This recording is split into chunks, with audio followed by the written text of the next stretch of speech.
नमस्कार दोस्तों, मैं V Chaturvedi Pathfinder Education YouTube channel पर आप सभी मित्रों का स्वागत करता हूं। मित्रों, आपसे निवेदन है यदि हमारे चैनल पर आप प्रथम बार है तो हमारे चैनल को लाइक करें, शेयर करें, सब्सक्राइब करें तथा बेल आइकन भी दबा लें, जिससे शिक्षा जगत संबंधी जो भी महत्वपूर्ण अपडेट हो हमारे चैनल के माध्यम से यथाशीघ्र आपको प्राप्त हो सके। जैसा कि आज के समाचार पत्रों में जो सबसे महत्वपूर्ण सूचनाएं निकल के आ रही हैं वो इस प्रकार हैं। पहली सूचना है इलाहाबाद विश्वविद्यालय और दिल्ली विश्वविद्यालय से संबंधित। इलाहाबाद विश्वविद्यालय में प्रवेश प्रक्रिया पिछड़ने के हैं आसार। कोविड-19 के कारण इलाहाबाद विश्वविद्यालय और संगठक महाविद्यालयों में मौजूदा सत्र काफ़ी पीछे चला गया। अब अगले सत्र की जो परीक्षा है, साथ ही साथ एंट्रेंस आदि है, दाखिला है, यह सब पिछड़ने के आसार हैं। आप देखेंगे कि विश्वविद्यालय 30 तारीख तक के लिए यानी 30 अप्रैल तक के लिए बंद कर दिया गया था और इसमें कुछ ऐसे पदाधिकारी वगैरह भी हैं जो कि कोरोना पॉजिटिव आए थे। ऑनलाइन परीक्षा सेकेंड ईयर थर्ड ईयर की चल रही थी और बीच में ही रोका गया, जबकि फर्स्ट ईयर की जो परीक्षाएं हैं अभी तक नहीं हो सकी। ना ऑनलाइन ऑफलाइन का कोई विकल्प ही नहीं था। इलाहाबाद यूनिवर्सिटी ऑनलाइन परीक्षाएं कराना चाह रही थी और ऑनलाइन के लिए ही व्यवस्था इसने जारी भी किया था। लिखा है कोविड-19 के कारण इलाहाबाद विश्वविद्यालय और संगठक महाविद्यालयों में मौजूदा सत्र काफ़ी पीछे चला गया है। अब अगले सत्र पर भी संकट मंडराता नजर आ रहा है। अगले सत्र की प्रवेश प्रक्रिया में पिछड़ने के पूरे आसार हैं। कोविड के कारण इलाहाबाद विश्वविद्यालय बंद है और अब तक प्रवेश प्रक्रिया को लेकर के तैयारियां भी शुरू नहीं की जा सकी हैं। ऐसे में विश्वविद्यालय प्रशासन के सामने एक बड़ी समस्या यह है कि वह इस व्यवस्था को कैसे दुरुस्त करे। कोविड एक बड़ा खतरा बना हुआ है तो सत्र लेट होना तय। अगली महत्वपूर्ण अपडेट निकल के आ रही है एडीयू यानी दिल्ली यूनिवर्सिटी से। यूजी व पीजी कोर्सेज के लिए 30 तक भरें फॉर्म। दिल्ली विश्वविद्यालय में मई जून में होने वाली यूजी पीजी की परीक्षाओं को लेकर के परीक्षा फॉर्म भरने की जो दिशा निर्देश हैं वो जारी कर दिए गए हैं। विश्वविद्यालय से संबंधित जो भी विद्यार्थी हैं वो अपना फॉर्म 30 अप्रैल शाम 5 बजे तक भर दें और इसी भरे हुए फॉर्म के आधार पर ही जो वेरिफिकेशन है उनका किया जाएगा, अन्यथा वो परीक्षा से वंचित रह जाएंगे। अगली महत्वपूर्ण अपडेट है 18 साल पार वाले टीकाकरण के लिए 28 से करा सकेंगे पंजीयन। यानी 18 साल के ज़्यादा उम्र रखने वाले जो भी व्यक्ति हैं वो अब टीकाकरण जो कि 1 मई से शुरू हो रहा है उसमें सहभागिता निभाएंगे, यानी उसमें टीकाकरण करवा सकते हैं। उसके लिए ऑनलाइन ऑफलाइन दोनों तरह का पंजीकरण हो रहा है। तो ऑनलाइन पंजीकरण और ऑफलाइन पंजीकरण के माध्यम से आप टीकाकरण में हिस्सा ले सकते हैं।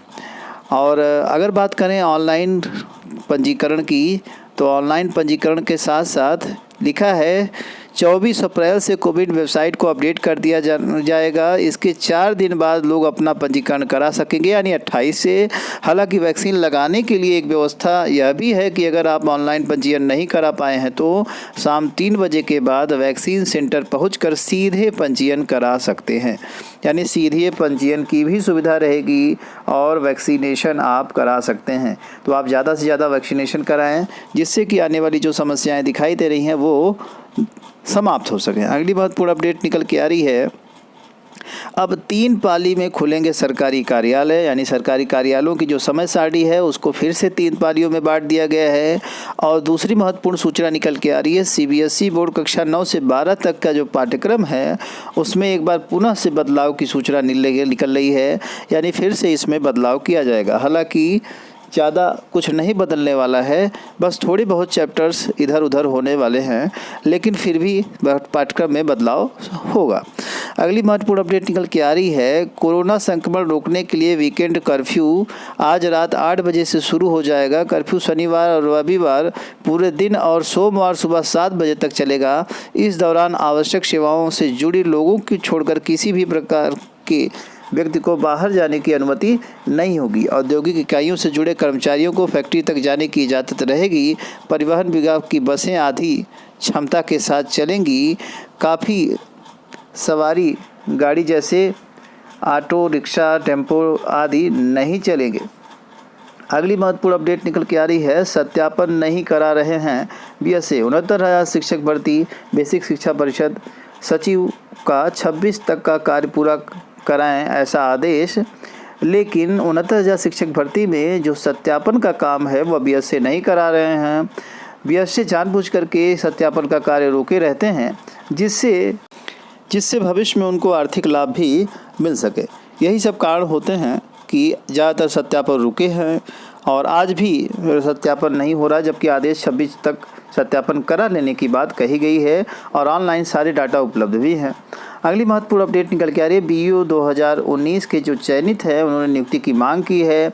बहुत से ऐसे चयनित हैं जिनको कि अभी तक ज्वाइनिंग नहीं मिली है और उन्होंने मांग की है। अगली महत्वपूर्ण अपडेट निकल के आ रही है एसआई भर्ती परीक्षा से संबंधित। एसआई भर्ती परीक्षा के जो ऑनलाइन आवेदन हो रहे थे उसमें आवेदन की जो अंतिम तिथि है वो बढ़ा दी गई है। लिखा है प्लान टू कमांडर पीएसए और फायर अधिकारी द्वितीय अधिकारी परीक्षा 2020-21 के लिए आवेदन करने की अंतिम तिथि को आगे बढ़ा दिया गया है। पहले परीक्षा के लिए आवेदन करने की अंतिम तिथि 30 अप्रैल थी, लेकिन अब इसे बढ़ा करके 30 मई कर दिया गया है। देश में कोरोना के बढ़ते संक्रमण के कारण ऐसा किया गया है। सब इंस्पेक्टर की दूसरे चरण की जो परीक्षा है वह स्थगित हो गई। एसएससी की ओर से केंद्रीय पुलिस संगठन और दिल्ली पुलिस में होने वाली जो भर्ती है सब इंस्पेक्टर की, उसके दूसरे चरण की जो परीक्षा है उस पर रोक लगा दी गई है। अब कोविड की समस्या के ख़त्म होने या फिर स्थिति सामान्य होने की स्थिति में ही परीक्षा कराई जाएगी। अगली महत्वपूर्ण अपडेट, कोविड में फंसी एलटी ग्रेड अभ्यर्थियों की नियुक्ति। एलटी ग्रेड के बहुत से ऐसे अभ्यर्थी हैं जिनका कि डॉक्यूमेंट अभी भी निदेशालय नहीं भेजा गया है, जिसकी वजह से उनकी नियुक्ति प्रक्रिया फंसी रह गई है और बीच में सामाजिक विज्ञान और हिंदी के विषय के अभ्यर्थी काफ़ी संख्या में फंसे थे और वही संख्या आज भी फंसी हुई नज़र आ रही है। अगली महत्वपूर्ण अपडेट निकल के आ रही है। देश में आपातकाल जैसी हालत आप देखेंगे कि देश में स्थिति कोरोना की वजह से ख़राब हो गई है और 3,32,175 संक्रमण के मामले सामने आए हैं। अगली महत्वपूर्ण अपडेट निकल के आ रही है। स्टाफ नर्स के पदों पर आवेदन का मौका। उत्तराखंड प्रविधिक शिक्षा परिषद के द्वारा जो नर्स हैं उनके लिए जो है ऑनर्स की डिग्री के हेतु आवेदन आमंत्रित किए गए हैं। बीएससी नर्सिंग इत्यादि अन्य पात्रताएं इसमें होनी चाहिए। अधिमान आर्ता कोई है तो वो भी, और आवेदन की जो अंतिम तिथि है 2 मई 2021 ऑनलाइन के लिए दिया है upterson.ni। यही वेबसाइट है, इसी पे आवेदन करना है। इन्हीं सारी महत्वपूर्ण सूचनाओं के साथ सूचना सुनने के लिए आप सभी मित्रों का बहुत बहुत धन्यवाद। Thank you very much.